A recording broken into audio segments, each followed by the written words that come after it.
Welcome back to Plato's Cave. With me today, I have Maximilian Kiener. Max is a philosopher at the University of Oxford, and he specializes in moral and legal philosophy. His research focuses on consent, responsibility, and artificial intelligence, and he is currently writing a monograph on responsibility and artificial intelligence. So, Max, thanks for joining me today.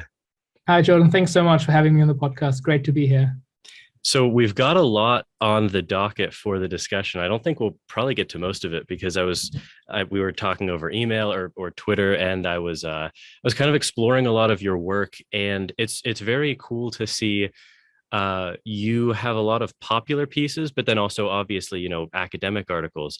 And I was kind of reviewing both of those, and I thought one thing that we might start with is a very kind of practical application of responsibility and ethics and what it's permissible to do. So you have this piece in the conversation entitled COVID, Is It Okay to Manipulate People into Getting Vaccinated? Which that article just opens the door to many, many exciting things. But actually, before we dive into that, can I ask how did you find an interest in responsibility and ethics in these topics? Sure.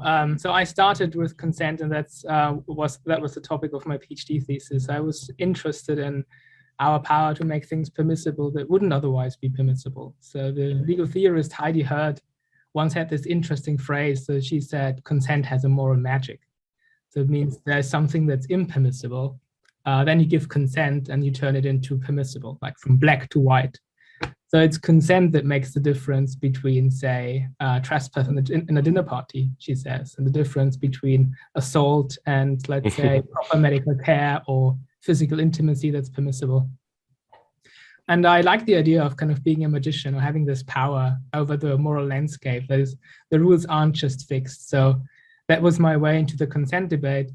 And I was very interested in one particular requirement for real consent, valid consent. And that was that consent has to be voluntary. So you can't be coerced, you can't be manipulated. In some way, and we have to explain what way that is, you have to give your consent freely.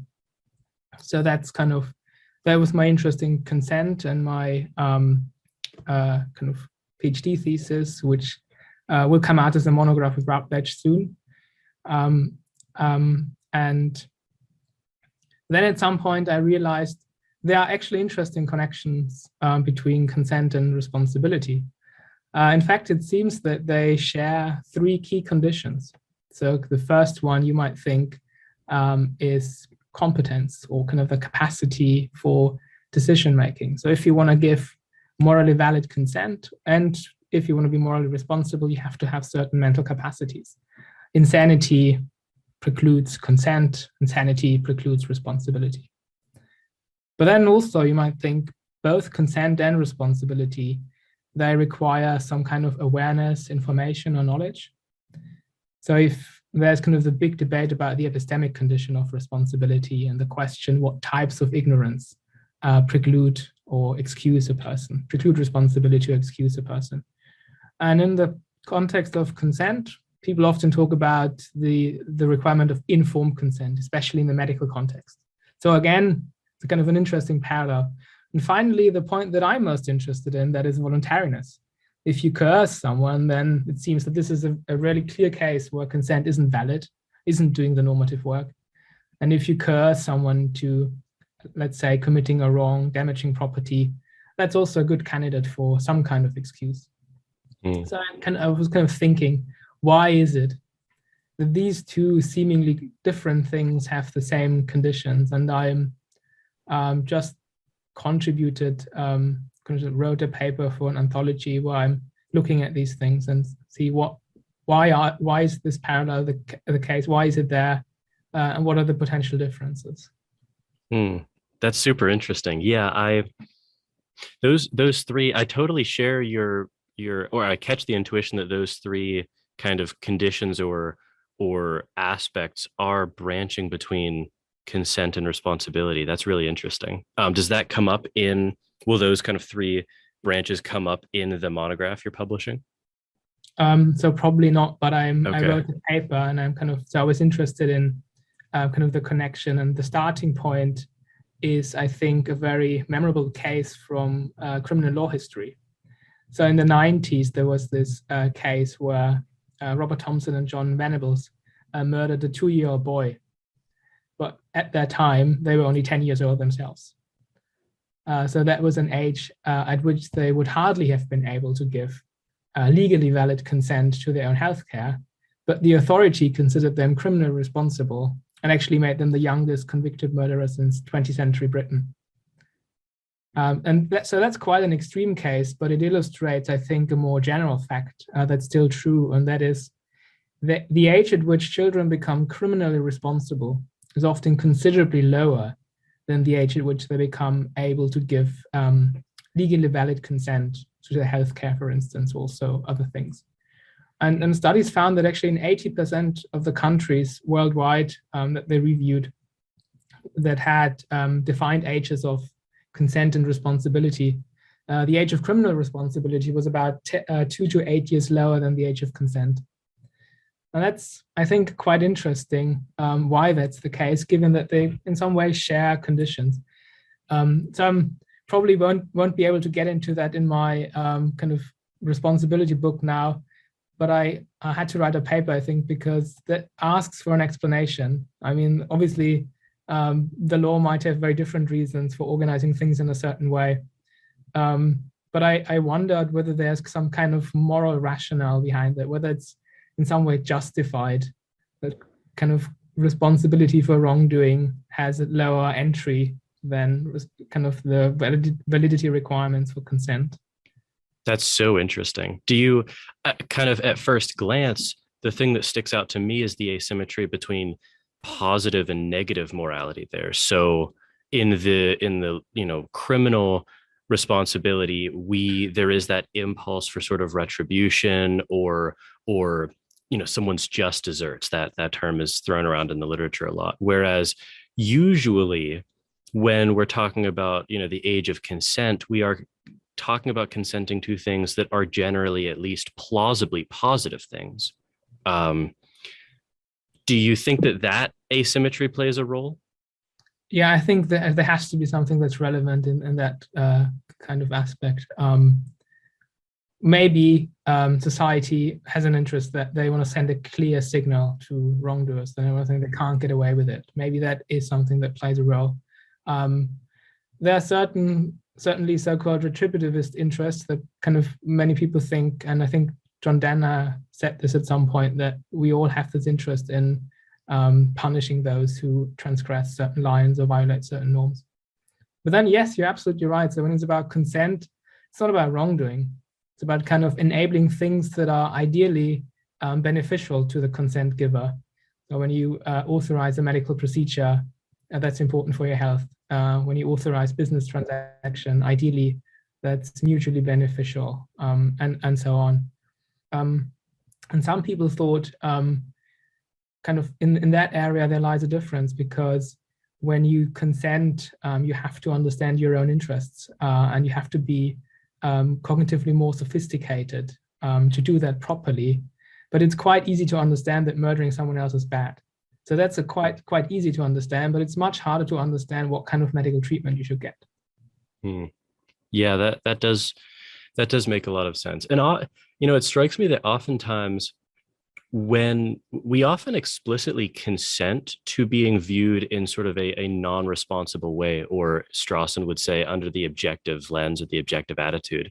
And one, right from what you just said, is when I consent to being operated on by a surgeon, or evaluated by a psychiatrist, or even evaluated by an admissions committee on a graduate program, I am consenting to my own objectification there in a way that is, I wonder if when I consent to my own objectification there has to be, it seems like I would never do that if there was not the possibility of some positive aspect coming out of it, right? Like I want to have a tumor removed, or I want to have my psychiatrist tell me, this is a pattern of destructive behavior, or I'm hoping to get accepted to a graduate program. So that asymmetry seems to linger there as well. Yeah, that's an interesting point. I actually haven't thought about it that way, but you're right. Yeah. So when you kind of in these situations you consent, and while you consent or in the act of consenting, other people don't take the objective stance towards you. They treat you interpersonally as a full moral member of the community. But then what you consent to can be a sort of objectification. And obviously in the medical context, that's very often the case when you're being operated on and you're under anesthesia. Certainly you're not an operating moral agent in these cases. So I think that's interesting, because in the consent debate, that shows that in these situations, it's not a clear case where other people just take the objective stance towards you because they only do these things because of the prior act where they respected you as a full moral agent. So these things interact, and that's a really good point. Yeah, maybe we should write a paper together about that. We could call it the two-stage consent argument or something like that. Where there's there's the first stage. I pulled this example from in my writing sample to the graduate programs. I was sort of critiquing this what I think is a view logically entailed by Christine Korsgaard's work on interpreting the demands of Kantian morality through the lens of agency and responsibility, and I think that her grounding there kind of ties her to a commitment to always hold people responsible in a way that never permits for the objective stance. And the paper it tries to justify that, but in the concluding section, I kind of retort to that and say, well, there should be some really obvious cases in which all of these conditions that she's reasonably worried about are met, but that we should still be able to view people morally through the objective lens. And the case of sort of consenting to a surgery was one that I used there, where, even, and we can make it an even more pristine case where you don't even have to be sort of under anesthesia in a surgery. I showing up to the emergency room having driven a nail through my hand accidentally or something. I mean, I don't want my surgeon or the ER doctor to kind of just embody all of my terror and with me. I want him to really, really kind of distance himself from me, view me as really kind of a malfunctioning object there in some sense, right? And I guess this goes to Paul Bloom's work on empathy and the dangers of that. But yeah, it seems like there's this really obvious exception to when we should be able to hold people, or when we should be able to take the objective attitude towards people, where there is that either explicit or, in some interesting cases, maybe implicit consent to being viewed under the objective stance. Yes, yeah, that's interesting. And maybe in some of these cases, as I said before, the two layers intersect, because when you go to the emergency unit, if you're still able, you would consent beforehand. And in consenting, you in some way also take responsibility for what's being done to you, in the sense that if then the kind of the physician proceeds and helps you, you couldn't complain afterwards and say, well, why did you do this to me? So in some way, the physician wouldn't be answerable for certain things anymore. So that's interesting. But yeah, maybe that shows that the distinction between the interpersonal and the objective stance can be much more complicated than that we sometimes think. Yeah, it's why I want to study it in my graduate work. It's such an interesting area. I mean, it touches so many other topics, and it is really obviously applicable to everyday interpersonal life in a way that some areas of philosophy cannot be. And I just find it so interesting. Yeah. So the issue of consent really naturally ties into that popular piece that I was going to raise. And if I could, maybe I'll actually just read a few paragraphs that you begin the article with, because they set up a really, really interesting problem. So again, the title is COVID, is it okay to manipulate people into getting vaccinated? So you start, Bored Panda, a website that publishes lightweight and inoffensive topics, reports an allegedly true case from the US of a woman who refused to have her child vaccinated. That woman, who is described as a conspiracy theory magnet, provided 15 reasons why vaccines are more harmful than the disease they protect against. When the doctor realized that he wouldn't be able to dissuade her of her beliefs, he decided to present her with another one. The doctor says, "Have you considered the possibility that anti-vaccine propaganda could be an attempt by the Russians or the Chinese to weaken the health of the United States population?" And so you point out the doctor deliberately deceived the woman here and probably reinforced her belief in conspiracy theories by pretending to find them plausible himself. But this tactic worked, and the mother consented to have her child vaccinated. And this, just raises so many really, really interesting questions. And the first one is, this seems like it's a pristine case of manipulation. But I was thinking about what we mean by manipulation in more detail. And I was wondering what you thought about some potentially necessary conditions to it. So one that I was thinking about is, in order to manipulate someone, it doesn't strike me that the source of the manipulation has to know or believe that what they're saying is false. Did you agree with that one? Yeah, I think that's right. And so in that piece, there might be a more complicated story behind the case. So as it's reported, the physician only asks a question, right? So there might be different scenarios. So you could think, well, actually, that's just a rhetorical question. And you could tweak the case in a different way. You could say the question just prompts the woman to think about this again. And ideally, she would realize that there is no evidence for any of those theories, and she would drop them all. Then think again about the vaccination and consent for good reasons. So that would be the ideal case. But the one that I described is kind of slightly different, where I was assuming, kind of reading into the case, that there was also the intention to induce a false belief, to deceive. And you might think the physician asks the question, and then they also show a certain website reinforcing the belief and adding some kind of further fake evidence for it. So that's kind of the thing that I'm here addressing. But I think you're right. To manipulate someone, it's not necessary that one also believes that a certain thing is false. And in this particular scenario, that doesn't have to be the case. I think, often when we talk about manipulation, we use it in a very pejorative way. So manipulation seems to be, by definition, something that's wrong.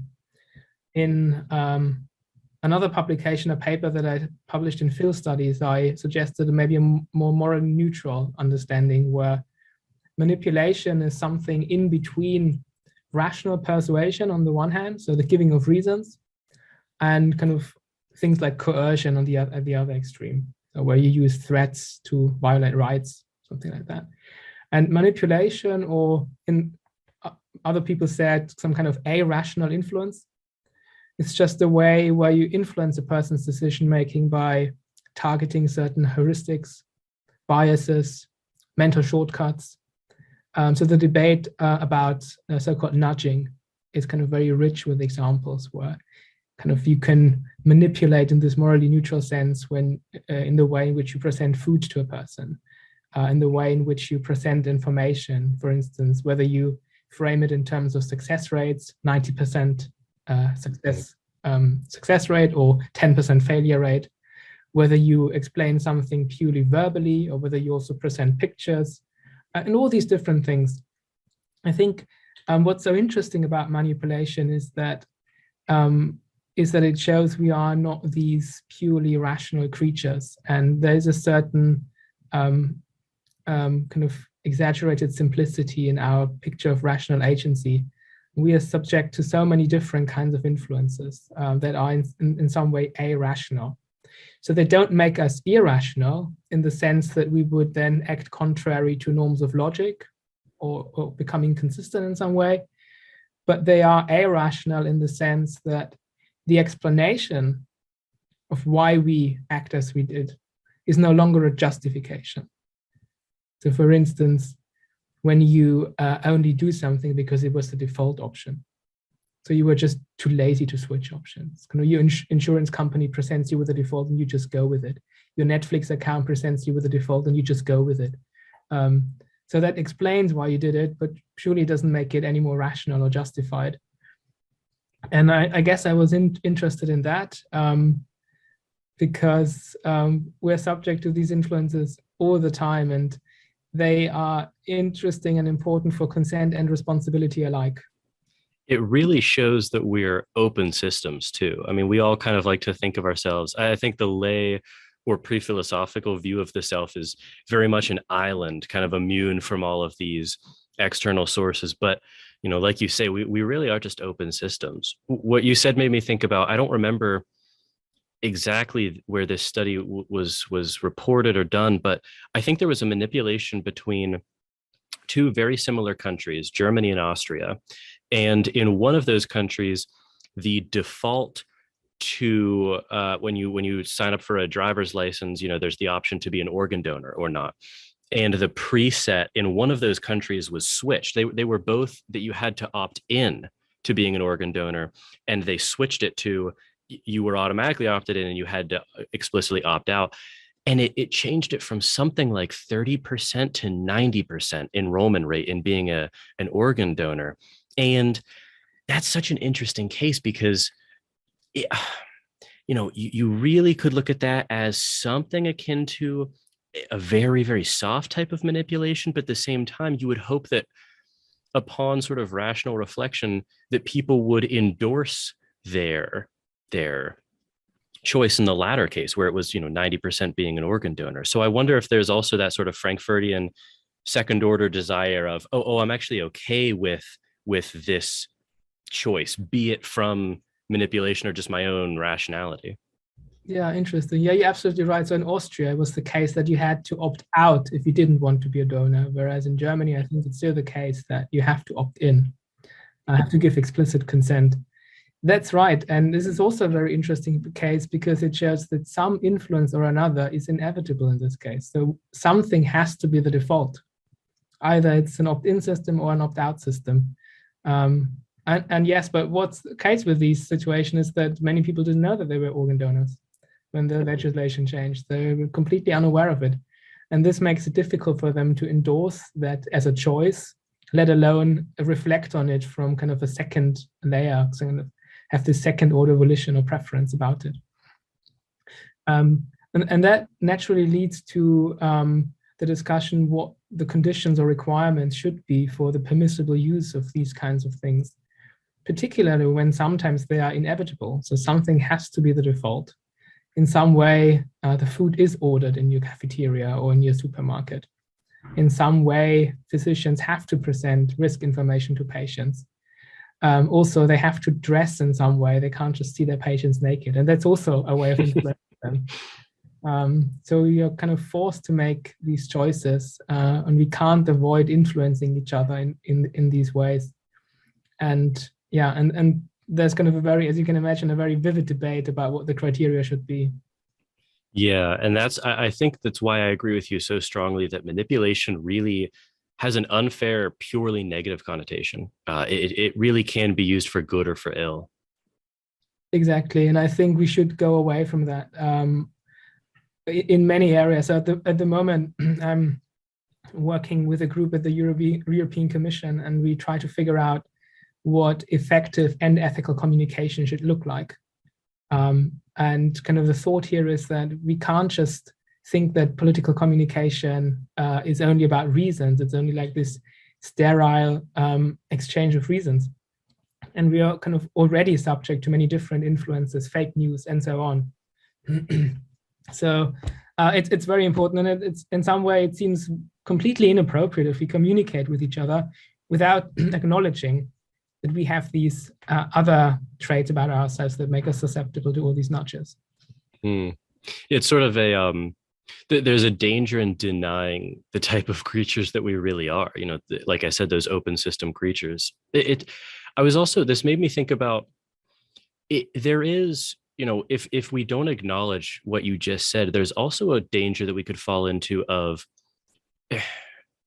communicating from what Strawson calls the reactive standpoint or the interpersonal standpoint, as you mentioned it.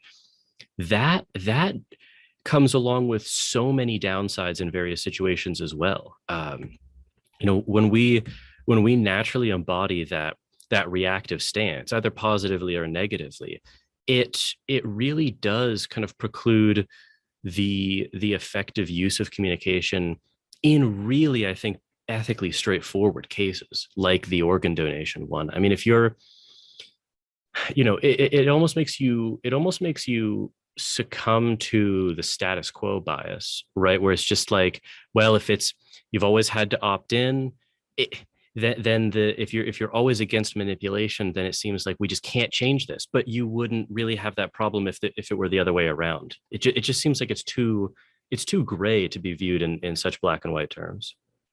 Yeah, I think agree. And the other aspect that you mentioned, did you want to say that with these reactive attitudes that they could close down some communication? What was it? Yeah. So the example that the popular piece really made me think of was, so you examine it from the point of view of a doctor trying to get his patient to take the COVID vaccine, and that has a lot of associated issues that get spelled out in consequentialist terms. You talk about the disqualification view and all of the bad consequences that could cause.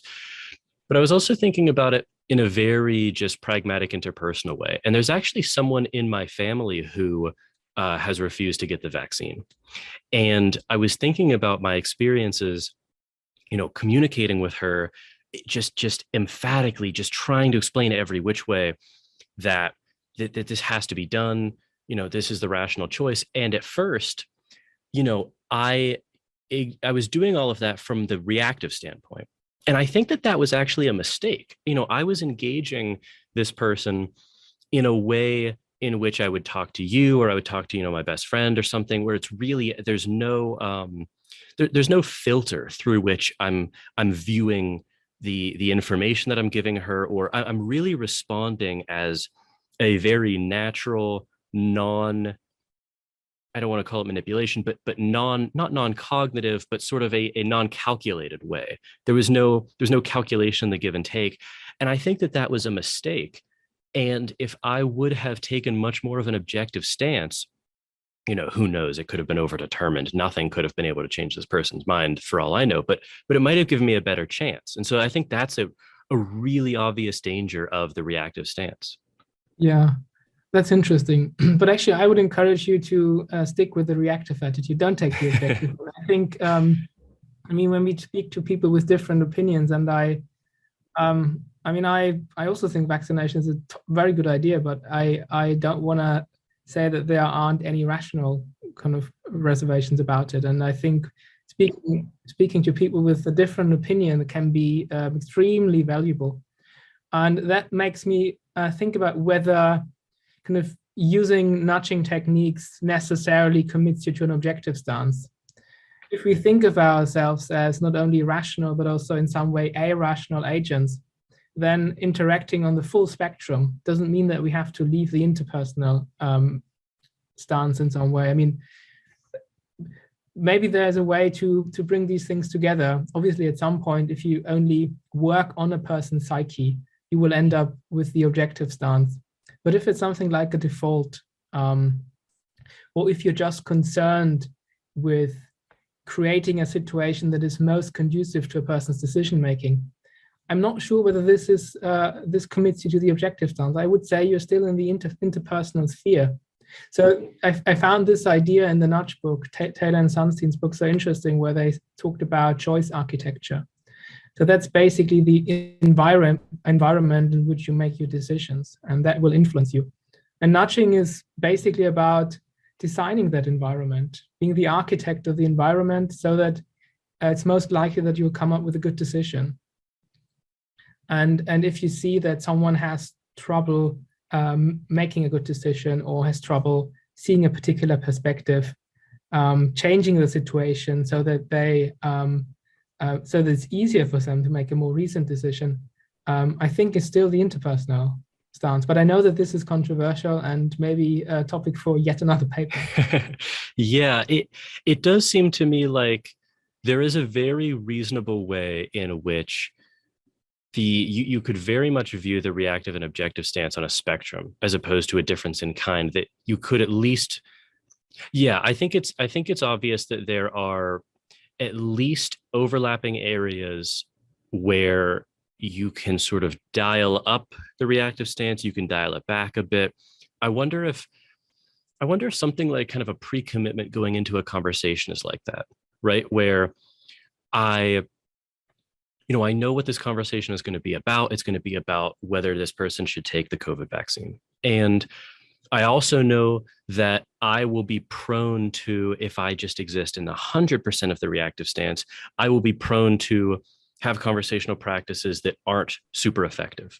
So what I could do then is have this kind of pre-commitment to, if I had the temptation to sort of engage in a practice that's not productive, I would force myself to kind of pause or or just say, let's get a drink of water first, or something. There's almost like, and that the pre-commitment to pause or to say, let's back up for a second or something like that, that pre-commitment does really look like more of a gray zone than wholly the objective stance, because you don't have to view that person as kind of an object of manipulation to have the pre-commitment there.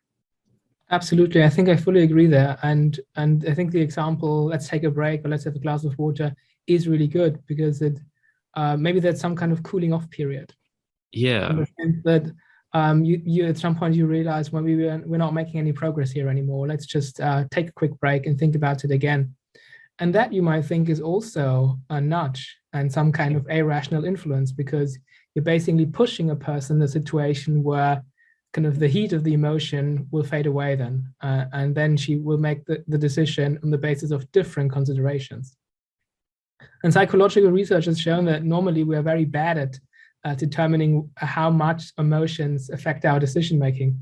So if you're like a skilled choice architect and you kind of slightly nudge people in a situation where these emotions have a lower grip on them, that might actually be a case where the manipulation enhances rationality. Kind of the nudge pushes you in a situation where you're more likely to make a good decision. And that's something that people in the literature try to explore with kind of the term a nudge to reason. So my colleague Neil Levy at Oxford wrote about this. And I think it's interesting to explore these connections and ways in which these non-standard ways of influencing people's decision-making can enhance rationality. Do you think that view relies on an implicit notion of sort of that person's kind of all things considered self, or best self, or best interest view, or sort of rational self, right? There's a lot of terms for it, but there's a way of thinking about that in which, that cooling off period kind of allows that person to return to their more reflective self or their more rational self. Whereas before, both parties could have been on this track towards the least rational version of each other. And that objective pre-commitment to pull back in that way sort of allows both parties to get back to their, true selves, for lack of a better term. Yeah, good. Absolutely. I mean, throughout our conversation, I've been talking about better decision making, a better choice, a better decision. Kind of, I've been implying that there is something that's kind of better or worse. And then the question is, well, what is it? Is it some kind of objective standard? Is it greater alignment with the true self? And these are very difficult questions. And you might think at least some of these accounts could be very problematic, paternalistic, condescending. Maybe a person is very emotional and identifies with his emotionality, and always pushing them into this cool situation where emotions don't play a role. Maybe that's a situation where they wouldn't make an authentic decision.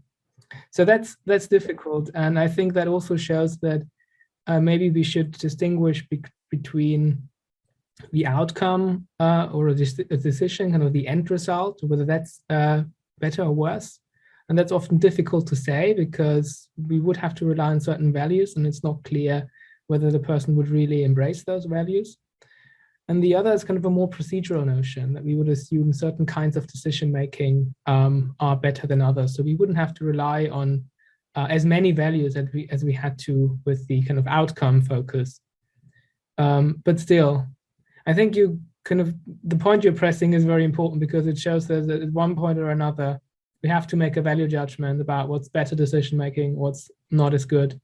And that's interesting. And maybe that's right. Maybe we still have that baggage of the rational creature and try to push people into this uniform way of making decisions. Yeah, what made me think about that was I had just recently reread Isaiah Berlin's Two Concepts of Liberty, and kind of thinking about it through this this reactive and objective lens.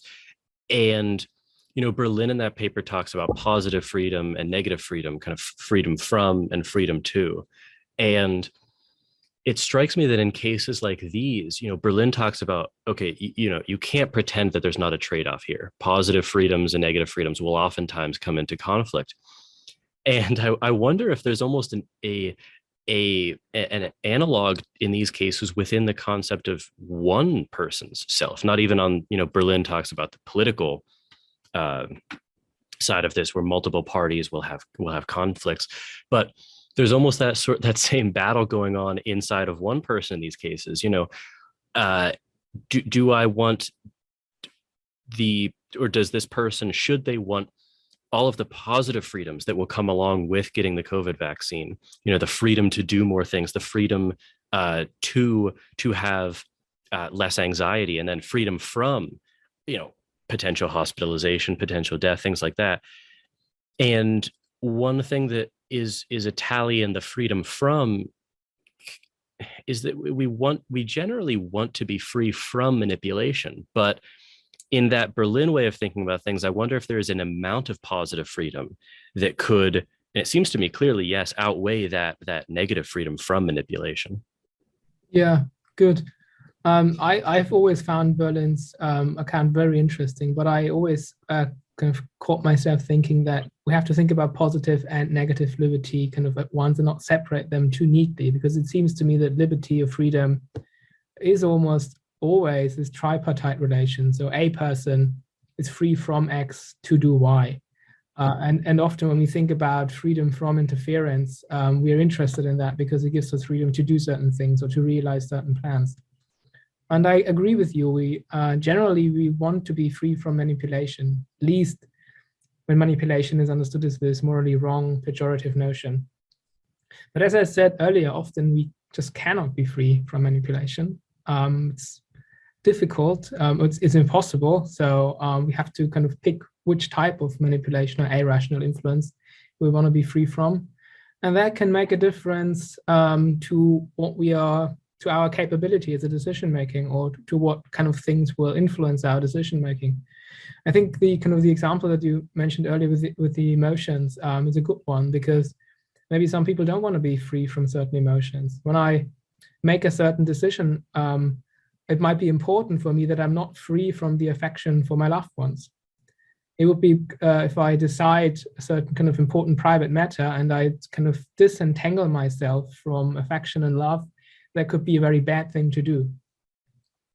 And so in this case, negative freedom will kind of undermine the value that I see in positive freedom in that context. So that's kind of one of the reasons why I think this general kind of reading or kind of interpretation that I want to put onto Berlin, that we have to think of negative and positive freedom at the same time, could be very helpful in the manipulation debate as well. Because every time we kind of change something in the decision-making process, keep certain things out of the picture, that might also affect what people are then capable of later on.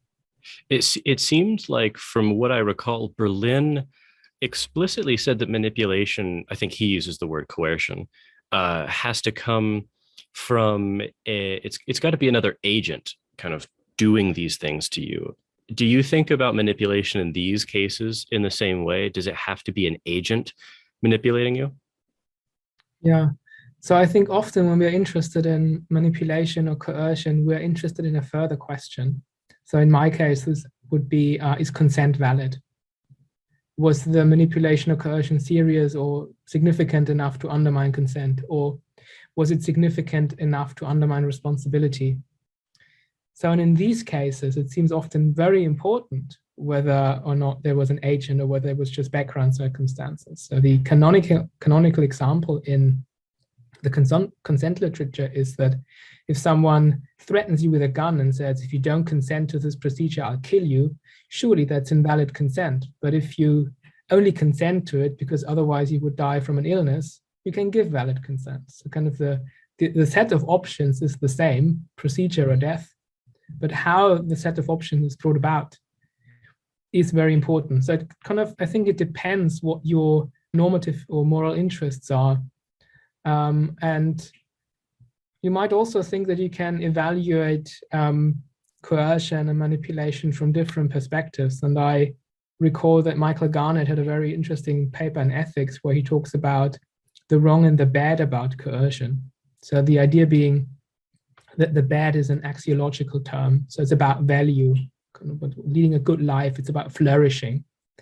Whereas kind of the wrong is a deontic category. It's about rights violation, obligations. And sometimes kind of coercion can diminish your flourishing, even when it comes from background conditions, like having an illness that kind of forces you to consent to that operation. It's bad, but it's not kind of wrong in the deontic sense that would undermine the validity of consent. And so these two categories, I think, are quite interesting because they can also apply to manipulation. You can think, well, if you're interested in what makes your life go better or worse, what undermines your flourishing or advances it, then you can have these axiological categories. You can think that it doesn't really matter whether it's a person intentionally manipulating you or whether it's just a very unfortunate choice situation. But once we're interested in kind of the more specific deontic questions about valid consent, responsibility, blame, punishment, then it might make a big difference whether it was the circumstances or whether there was an intentional wrongdoing in the background. Yeah, that's super interesting because, also locally or pragmatically, if there is another agent that is directly responsible, that's also someone upon which we can cast our blame, right? And so that's an obvious way in which it would remove the blame from the person in question. And what you said makes me think about, they're the famous Frankfurt cases, and a huge kind of subliterature on those. But the same thing could be applied to the case of consent, where, if someone holds the gun to my head and say you have to consent to this operation, and I had no intention of doing that, if they hadn't held the gun to my head, well, that's an obvious case of non-consent on my part. But if I had shown up to the doctor's office already, planning to consent to the operation because I intended to get this solved, and then someone holds a gun to my head and says, you have to, I'll shoot you if you don't consent to this. Well, I'll say, oh, sure. Like that has no effect on whether I was going to do it or not, because, I had already pre-committed to doing that. So in that case, obviously we would want to hold the coercer at fault for other things, but among them can't really be that he influenced your choice to get the surgery. Yeah, I fully agree. And I think this is a very relevant passage in Frankfurt's work. So it shows that coercion sometimes doesn't succeed. So often people would say coercion is a success term, and that means that the coerced person does something because of the threat and not just temporarily subsequent to the threat. But here's kind of a complication. Suppose you decide to go to the hospital and consent to the operation anyway. Then the coercer comes along. You get really afraid. You lose your initial motivation and you only consent to avoid being shot by the guy. So in that case, I would say coercion invalidated consent. But in the case that you described and the case that Frankfurt described, the threat was just not effective. It didn't affect decision-making. And surely in these cases, consent can remain valid. It's also interesting because it shows that something like counterfactual dependence is not needed. So it's not needed that a person wouldn't have consented in the absence of a threat.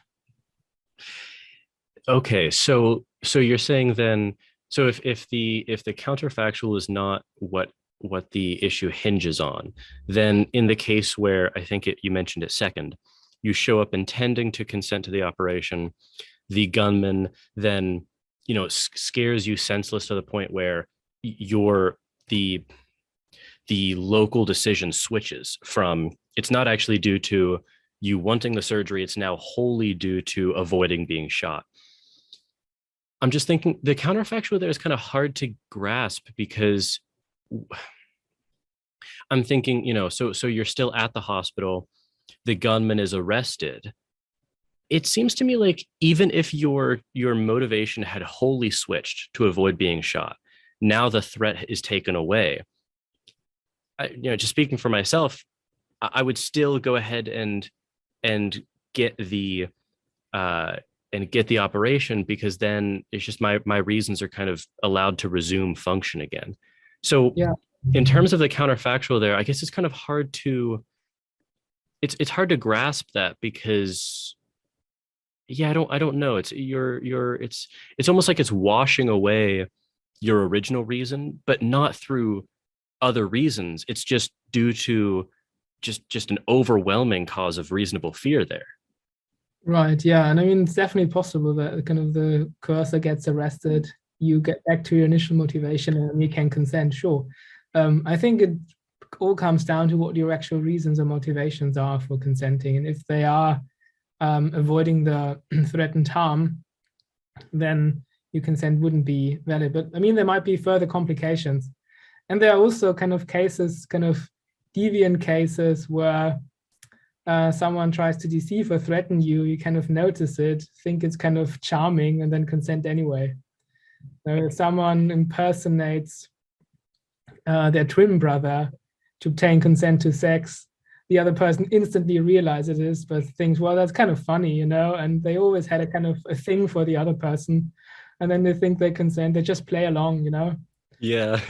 In this way, you could think the attempt to deceive caused the consent in the way that it actually led to the chain of events that eventually arrived at consent. But still, it's arguably, I think quite plausibly, consent can be valid in these cases because the person knew about that attempt and they weren't taken in by the deception.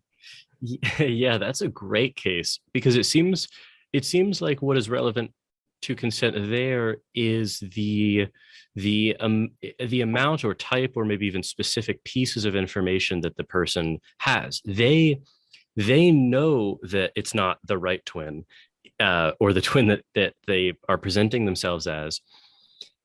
And that seems like it is the crucial piece of knowledge there, where, it's all, so the counterfactual is obviously a case of non-consent, where if they didn't realize, oh, this is twin A, not twin B, that's an obvious case of non-consent due to misinformation or disinformation. But yeah, as you point out, my intuition does switch if they realize, oh, this is twin B presenting himself as twin A, and so yeah, I'll go along with it. Yeah, Victor Tadros has an interesting discussion of such cases in his books, Wrongs and Crimes, and yeah. Okay. Yeah, I was just thinking about, I wonder if both parties or the relevant party, there's this term in the literature, all relevant empirical information or something like that. If the person has all of the facts that a kind of rational third party would deem relevant to that case, then they have all of the information required to consent. Yeah, that sounds quite demanding. Yeah, it definitely does. It definitely does, because you could imagine a lot of disagreement on what is relevant information there. Absolutely, and often I would say in our everyday lives we make ill-judged decisions, ill-advised decisions, ill-informed decisions, and often we consent for bad reasons. And I think it would be implausible to say that in all of these cases there's no real consent. So the idea that I'm kind of developing in my book on consent about voluntary consent is that there are kind of certain interpersonal norms, kind of the norms that determine the relation between the consent giver and the consent receiver. So they're in this activity of consenting together, and there are some things that are just part of the game and others that aren't. And in certain contexts, it's not needed that we know everything or everything that's relevant, as long as the parties treated each other in accordance with certain norms. And I think in the medical case, it would be absurd to say that the patient should know all what's empirically relevant about the operation. So they have to go to medical school first. Yeah, you could never know all that. Yeah, you can never know all that. So in order to be a proper patient, you have to go to med school first, and then it becomes even more expensive to be a patient. Yeah, it becomes very expensive. Yeah, no, you're right. That is an obvious reductio to the idea that that they would have to know all relevant information. I wonder if someone could respond to that. Um, you know, the details of the procedure aren't relevant information then. But then, you know, I wonder how much of that argument is purely linguistic. Yeah, why would they say it's not relevant? They would have to say because it doesn't undermine consent, but then it's circular. Yeah. Because that's what we want to establish. And yeah, I mean, it's difficult to, this is also a very intricate debate. What is really relevant information? What kinds of risks do people know about when they are patients? What kind of alternatives? Yes, that's kind of, and people have very different views about it. Mm-hmm. Yeah, I realize we're starting to come up on almost an hour, and I wanted to ask you, just because it's a project you're currently working on. So the book project that we mentioned, the working title is called Answering Others, and you say that you in this book you're going to put forth what you call the legal turn, which was interesting to me. So it's the idea that an inquiry into legal responsibility can guide an inquiry into moral responsibility, which is typically reverse from how people and admittedly I have always tended to think about that. So what's your aim in that book, and how are you planning to do that? Yeah, I mean, I have to admit, I also thought in the past it's the other way around. The kind of moral philosophy is about the fundamental truth, and the law is just this blunt instrument and kind of subject to peculiar constraints. And if there's something special about the law, it's because of its peculiarity, but not because it tracks some fundamental truth. But then I had some doubts about it, and I thought that the law has a very interesting approach to responsibility that's different from philosophy, but which might still be relevant more generally. So I think in philosophy, people think about responsibility individually or naturalistically. So responsibility is very often mostly a function of an agent's psychology, what they knew, what capacities they had, and so on. Or it's very often a question about whether determinism is true or not, or whether it's compatible with free will.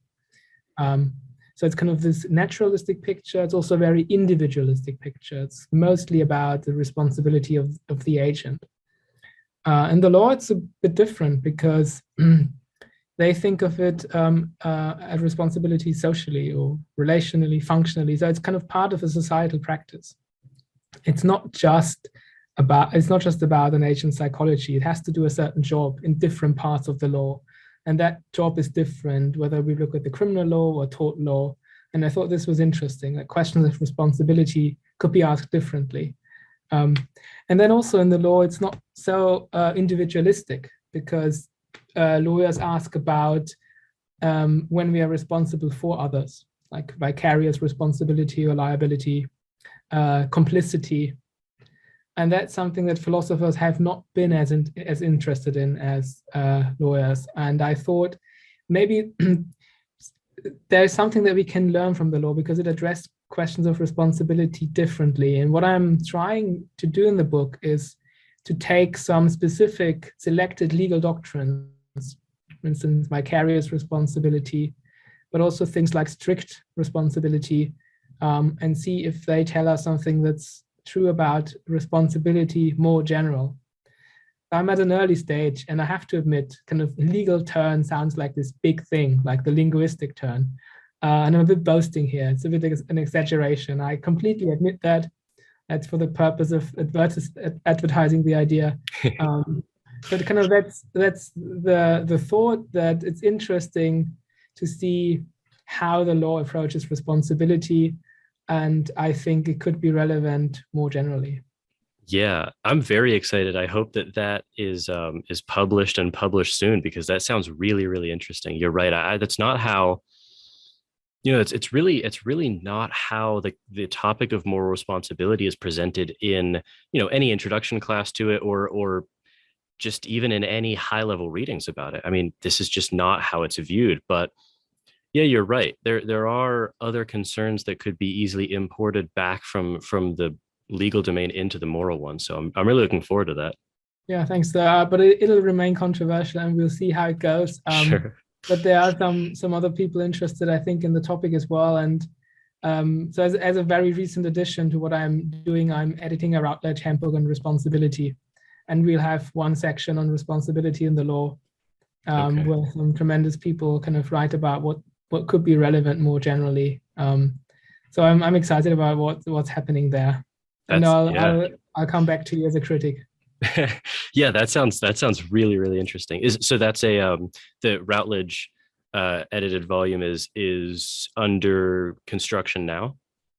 Yeah, so I finalized the table of contents. I secured commitments from all the authors, and now they're in the process of writing it. And kind of for some of the listeners to the podcast, it'll be different from the handbook that OUP just published or is about to publish. So OUP looks at the last 30 years of the debate on responsibility, and kind of, so Derek Parabum and Daniel Kiener are the editors, and the handbook, the selection of topics in some way reflects their very important work. But I wanted to provide a slightly broader approach, include some historical chapters, and also in particular the ethics, politics, and the law of responsibility. Okay. Yeah, I a few episodes before this one, I talked to Paul Russell about both an earlier paper of his, but he's also a contributor to the OUP handbook. Yeah. Great. Yeah. Well, Max, I really, really enjoyed this conversation. If you could, I'll leave links to all of the pieces in particular that we've talked about, but is there anywhere that people can go to find out more about you and your work? So I've got a personal website that I keep updated, and I'm always happy to hear from people if they have any interest, and they can certainly email me. My email address is on the website as well. So that's probably the best place to look at. Okay, great. I'll leave all of the links in the description below. And if you could stay on the line for just a second, but I thank you again. This was a ton of fun. Thanks so much for having me, Jordan. Okay, I want to thank Max again for joining me. I really enjoyed that talk. It was a ton of fun, and we talked about some new ideas for both of us, I think, and I hope you enjoyed it as well. So if you want to support this show, keep it going, help it grow, you can share it on social media or Twitter specifically. You can rate it on Apple Podcasts, like or subscribe via YouTube or your RSS feed. And you can also get in contact with me. You can email me at platoscavepodcast@gmail.com and follow me on Twitter at Jordan_C_Myers. And as always, thank you for listening and keep struggling to escape the cave.